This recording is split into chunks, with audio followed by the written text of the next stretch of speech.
اس situation پر ہمارے ساتھ گفتگو کرنے کے لیے بول نیوز کی senior anchor person Batool Rajput صاحبہ نے ہمیں جوائن کیا ہے۔ بطول صاحب بہت شکریہ آپ کی قیمتی وقت کا، شرجیل مخاطب ہوں۔ اس وقت آپ سچویشن یقینی طور پر مانیٹر کر رہی ہوں گی آپ بھی۔ جو ایران کے مستقل مندوب ہیں انہوں نے سلامتی کونسل کے اجلاس میں بھی اپنا موقف پیش کیا ہے، اور اس وقت جواب دیا جا رہا ہے۔ 37 کے قریب جو ہے وہ ایران کے اس حملے میں اسرائیلی ہلاک ہوئے ہیں، اور اس وقت آن گوئنگ سچویشن یہ ہے کہ دونوں جانب سے حملے بھی کیے جا رہے ہیں۔ کہاں جاتی ہوئی اس سچویشن کو دیکھ رہی ہیں آپ ایسے میں کہ جب ایرانی ٹاپ لیڈرشپ کو نشانہ بنایا گیا ہے، ان کے نیوکلیئر پروگرام کو نشانہ بنایا گیا ہے، کیا عالمی ثالثی سے اس معاملے کو حل کیا جا سکتا ہے؟ جی بہت شکریہ۔ دیکھیں، جو اسرائیلی جارحیت ہے اس کا سامنا تو مسلم ممالک پچھلے کافی سالوں سے کر رہے ہیں، لیکن پچھلے 2.5 ایئرز میں 22 اکتوبر کے حزب اللہ کے حملے کے بعد خاص طور پہ جس مسلم یکجہتی کی ضرورت تھی وہ انفارچونیٹلی ہمیں نظر نہیں آئی۔ تو ایک دو ممالک تھے جن سے ہم زیادہ ایکسپیکٹ کرتے تھے کہ وہ ریئیکٹ کریں گے، ٹرکی یا ایران۔ اور آپ کو یاد ہوگا کہ جس وقت جنرل قاسم سلیمانی کو مرڈر کیا ایران میں، تو اس کے بعد بھی ایران نے 100 میزائل اسرائیل کے اوپر بھیجے، اور ایسا لگ رہا تھا کہ شاید ایک واضح جنگ شروع ہو جائے گی ایران اور اسرائیل کے بعد، لیکن اس کے بعد بھی کوئی خاص موومنٹ نظر نہیں آئی۔ تو وہ ایک اسٹریٹجک موو تھی، لیکن ایک پالیسی نہیں تھی ایران کی کہ وہ کنٹینیوس ایسے موو کرے گا۔ لیکن دیکھیں، جب آپ کسی بھی ملک کی سورینٹی کو ہرٹ کریں، اس کی ٹیریٹری میں گھس کے اس کے لوگوں کو ماریں گے، اس کی ٹاپ ملٹری کو نشانہ بنائیں گے، اس کے ایئر چیف کو، اس کے آرمی چیف کو قتل کریں گے، تو ڈیفینیٹلی وہ ملک چپ کر کے تو نہیں بیٹھے گا۔ کلامی کے لیے انتہائی معذرت بطول صاحبہ، ہمارے ساتھی رہی کہ اس وقت سلامتی کونسل کا اجلاس جاری ہے، اور اس وقت جو اسرائیلی مندوب ہیں وہ اس وقت خطاب کر رہے ہیں۔ Jewish children in Jerusalem will not wake up to the sound of air raid sirens triggered by a nuclear launch. We acted so that Iranian missiles will not carry radioactive payloads into civilian neighborhoods. We acted because history has taught us that silence is complicity and hesitation is fatal. We acted because 80 years ago, the Jewish people made a promise to ourselves, never again. That promise applies to a nuclear holocaust as well. This was an act of national preservation. It was one we undertook alone, not because we wanted to. اس وقت اسرائیلی مندوب جو ہیں وہ قومی سلامتی کے اجلاس سے خطاب کر رہے ہیں۔ بطول راجپوت صاحبہ، آپ کی جانب آنا چاہوں گا، آپ تجزیہ پیش کر رہی تھیں، پلیز کنٹینیو کیجیے گا۔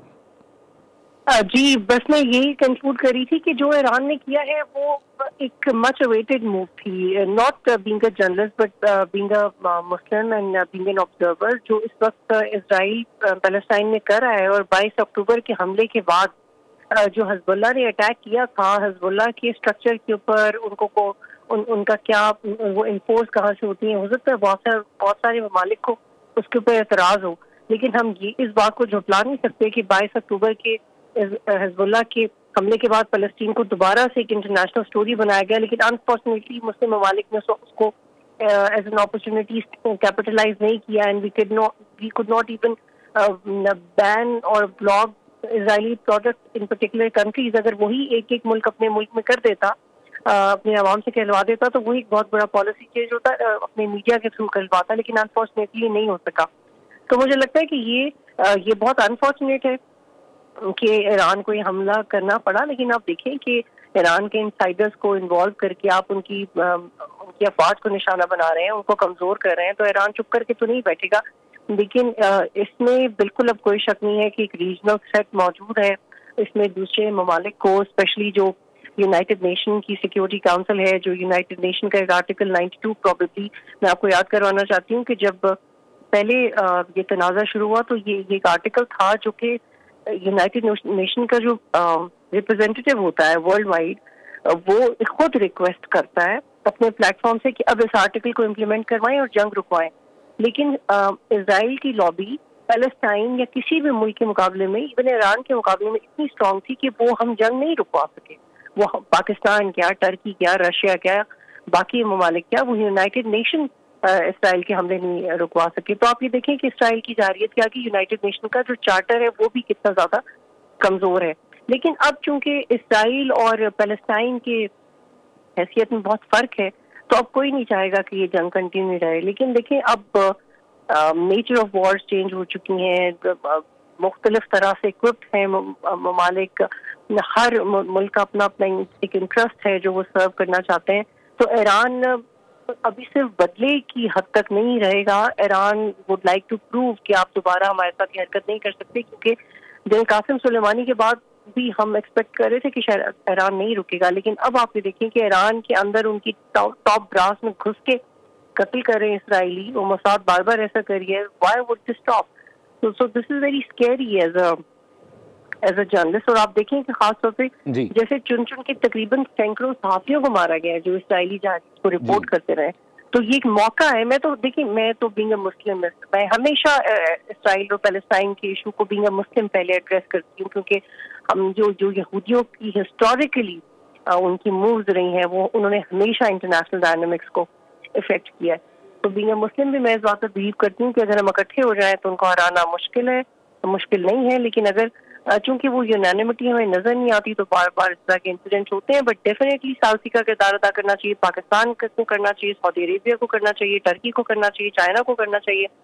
لیکن یہ بھی ایک فیکٹ ہے کہ ایران نے سب کچھ کرنا ہوتا ہے تو وہ کسی سے پوچھتا نہیں ہے. یہ ایک ایران کی انڈیویجویلٹی ہے. لیکن ڈیفینیٹلی ہم میں سے کوئی بھی جنگ نہیں چاہتا, کوئی نہیں چاہتا کہ لوگ مریں. لیکن یہ ضرور ہونا چاہیے کہ سارے ممالک مل کے کم سے کم اسرائیل کو تو منہ توڑ جواب دیں. لیکن وہ بھی کیسے دیتے ہیں, آپ سمجھتی ہیں کہ اس وقت ایسی پوزیشن میں ہیں مسلم ممالک کہ اسرائیل کو جواب دے سکیں کہ جب ہم دوسری جانب دیکھ رہے ہیں فلسطین کا ایک آلریڈی دینی اعتبار سے بھی دیکھ لیں ایک مقدس اس کا رتبہ ہے, تقریباً 2 سال سے وہاں پر 54,000 فلسطینی شہید کر دیے ہیں. مزاحمت اور صرف زبانی کلامی مزاحمت سے آگے کوئی اقدام نہیں کیا.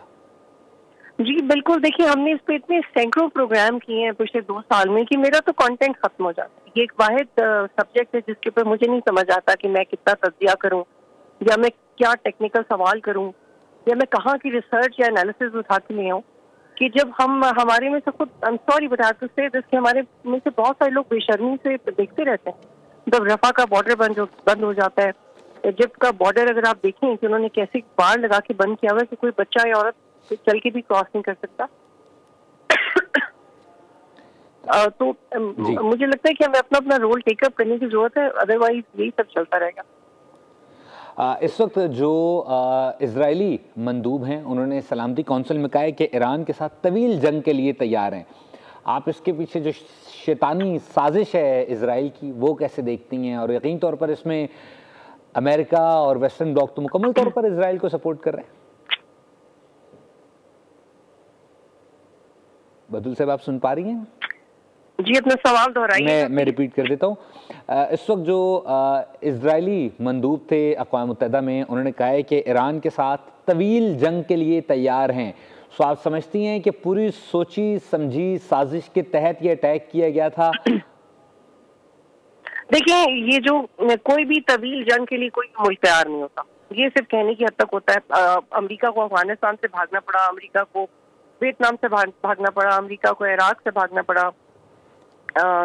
طالبان نے مختلف جگہوں پہ اوبیل کے ٹائم پہ بڑے بڑے حملے کیے, ان کو انڈر گراؤنڈ ہونا پڑا. تو کوئی بھی ملک لانگ ٹرم وار تو افورڈ کر ہی نہیں سکتا. تو لیکن یہ ایک فیکٹ ہے کہ اگر ایران کے پاس پروفس ہوں گے کہ ان کے پاس انٹیلیجنس کی سپورٹ ہے تو they would like to continue the attack. Senior anchor person Batool Rajput صاحبہ جو ہیں اس وقت اپنا تجزیہ پیش کر رہی تھیں. سبسکرائب کریں اور بیل دبائیں تاکہ کوئی خبر رہ نہ جائے.